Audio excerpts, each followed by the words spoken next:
Open in southern Kentucky as crews work to restore power in the region. Plus, President Trump is getting ready to take his economic message to the nation's heartland. And now we are talking about deep freeze as the temperatures will go below zero. That feels like temperature will go well below zero. Details coming up. Dedicated to southern and eastern Kentucky. This is WYMT Mountain News at 5:30. Good evening, I'm Steve Hensley. We are dealing with a harsh stretch of winter weather after snow, sleet, and freezing rain during the weekend. Bitter cold temperatures are expected tonight. Let's check in with meteorologist Eric Dean for the latest forecast. All right, Steve, so we had the snow this weekend. Now we're talking about those cold temperatures. Right now on Black Mountain, look at that temperature, 3 degrees, but you factor in that feels like temperature. Of course, this is a mile up. Feels like 13 degrees below zero. Elsewhere right now, seeing temperatures in the teens from top to bottom, left to right. 10 in Jackson, 16 in Pikeville, 14 in London, 14 in Williamsburg. 14 is the current temperature in Hazard, but you factor in that feels like temperature already in the single digits, near zero towards Wise. 5 in Boonville, 0 in Somerset, 1 below already in Monticello. It's courtesy of that north and northwesterly wind. Now, with that in mind, we do have that cold weather advisory in effect from Leslie County up to Logan County, back down to Lee County in Virginia. The area shaded in this royal blue color, that is the extreme cold warning. Feels like temperatures between 10 below to as low as 25 below zero. Not out of the question. Now we take a look at the next several hours. This is for the Jackson area, for example. Look at that. Feels like temperature as you go into the morning hours of your Tuesday down to 11 degrees below zero. So get ready for a frigid evening throughout eastern Kentucky. Now, is it going to let up anytime soon? I'll have that answer coming up in the first alert forecast in a few minutes. Steve. All right, Eric, thank you very much. We've received a ton of photos and videos from you the last few days. Let's showcase a couple of those right now from the winter weather event here in eastern Kentucky. I hope we have one here. There we go. There's one submitted by a viewer out of Rockcastle County. You can see the ice, of course, sitting on the trees very heavily there. It appears our western counties got the most ice during this storm, but I think everybody got a little bit. And this one was submitted by a viewer out of Van Leer in Johnson County. Sometimes there's some beauty in all of this. It appears a bald eagle is looking over the wintry scene. We'll show you a few more pictures as we go along tonight. Well, Governor Andy Beshear says the state is investigating 3 deaths in Kentucky that may be linked to the winter storm. And just moments ago, the governor posted on social media they have confirmed 1 fatality in Whitley County.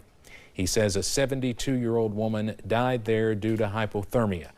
The governor asked everyone to pray for her family during this time. The governor is also still asking folks to stay home and not get out if you can avoid it. The snow has certainly been a nuisance for many throughout the state, the freezing rain too. Take a look at this video from state police. They helped someone who had been stranded by the snow in Elizabethtown in Hardin County. So I'm sure troopers throughout Kentucky have been staying busy like this, like we have here at the station. Well, Estill County is one of many that continues to see the effects of this weekend's winter storm. The area is still covered in snow and ice as crews work to improve road conditions. First responders are still out helping where needed. The Estill County Rescue Squad responded to a call about a side-by-side stuck in a creek yesterday. Workers helped recover the 2 people inside as well as the vehicle. One of the biggest dangers during severe cold is frostbite. Doctors say every precaution must be taken to ensure you are fully protected from the cold. Frostbite occurs when skin is exposed to cold temperatures for too long. It starts out as just a numb feeling, which doctors say can deceive people into thinking they are not in any real danger. However, if still exposed, you can lose circulation. Doctors say if you have to go outside, protect every part of your body. Definitely you want to prepare yourself by having, heavy gloves to cover your hands. You want to have something to cover your head. Definitely make sure your ears are covered. And if you're having a tremendous amount of exposure to wind, or if there's a lot of wind, you want to make sure your face is covered adequately as well with a scarf or hat that can cover partially your face as well.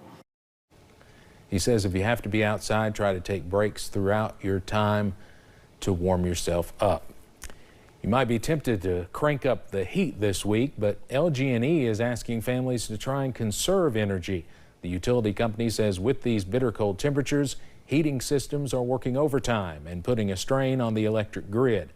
Simple things can help, like turning off lights and appliances, lowering your thermostat, and limiting uses of your dishwasher, washer, and dryer.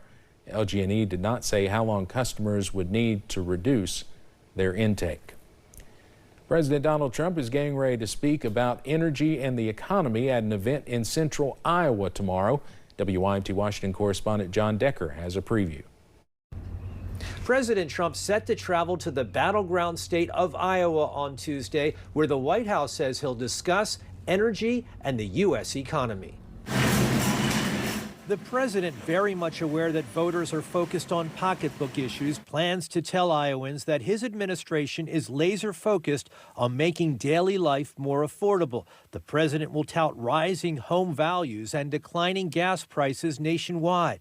But many Americans say they're not feeling the benefits of the steadily increasing stock market gains or the strong economic growth. In fact, hiring has slowed and credit card delinquencies are rising. And many Americans tell pollsters that they expect inflation to worsen in the next year. President Trump won Iowa in 3 consecutive presidential races. And in 2026, Iowa will have open races for governor and the U.S. Senate. With less than 10 months to go until the midterm elections, the White House says the president will continue to do these trips outside the Beltway to talk about what he's doing for American families. Those trips, the White House says, will be on a nearly weekly basis. At the White House, I'm John Decker. A federal judge in Minnesota is considering whether to stop the surge of ICE agents there. During today's hearing, attorneys for Minnesota argued the Trump administration sent federal agents to Minneapolis just to stir the pot. They said it has nothing to do with law enforcement, and President Donald Trump is trying to coerce the state into adopting his policies on immigration. The government's attorney said agents were sent to Minnesota because the state is not cooperating with enforcement. Well, President Trump says he had a good call with Minnesota Governor Tim Walz. In a post on Truth Social, the president says they seem to be on a similar wavelength. President Trump says he told Walz he would have Tom Homan, the White House border czar, call him. Homan is expected to go to Minnesota now, and the Associated Press is reporting a senior U.S. Border Patrol commander and some agents are expected to leave Minneapolis as early as tomorrow. Of course, this all comes after another controversial, deadly shooting there over the weekend. Well, a growing number of Democrats are considering rejecting a bill to fund the Department of Homeland Security, which could lead to a partial government shutdown. Senate Minority Leader Chuck Schumer said his caucus won't give the measure the 60 votes it needs. If that happens, several departments like Defense, Education, and Transportation would shut down. Some senators have suggested separating Homeland Security from other departments and creating a funding bill just for DHS. Lawmakers on both sides of the aisle are reportedly working on possible options to avoid another shutdown. The deadline to avoid a shutdown is Friday. A woman in West Virginia was arrested after she was accused of trying to recruit people to assassinate President Trump. Members with the Jackson County, West Virginia Sheriff's Office took Morgan Morrow into custody. The deputies say further details about the situation would be released as the investigation continues. Morrow was charged with 1 count of making terroristic threats. 3 tech giants are preparing to defend their impact on young users in a trial that starts tomorrow. A mother and daughter are suing TikTok, YouTube, and Facebook's parent company, Meta.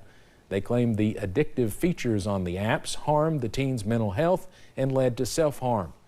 Many families and experts have similar concerns. The tech companies say they've addressed those worries with new safety features and policies. This week's trial could impact more than 1,000 similar cases. Coming up on Mountain News at 5:30, tax season is upon us and many Americans could see higher refunds this year. We'll explain why. And we're seeing a few snow showers out there right now, but the big story as we go throughout the next several hours is that bitter cold air. Details in the first alert forecast coming up.